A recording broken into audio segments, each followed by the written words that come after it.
Doğrudanmı üzərlik bədnəzərdən qoruyur və yaxud başa duz çevirmək?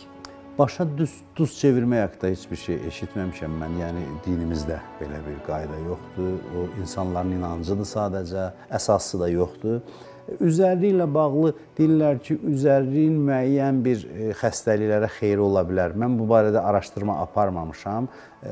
Üzərliyi qoxulamağın faydaları var deyirlər. Bəlkə də bu cəhətdən bundan istifadə olunub. Hər halda insan deyirlər ruhiyyəsinə, əhval-ruhiyyəsinə təsir göstərir. Bu barədə mən eşitmişəm, amma özüm qarşılaşmamışam. Yəni dəqiq bir araşdırma aparmamışam.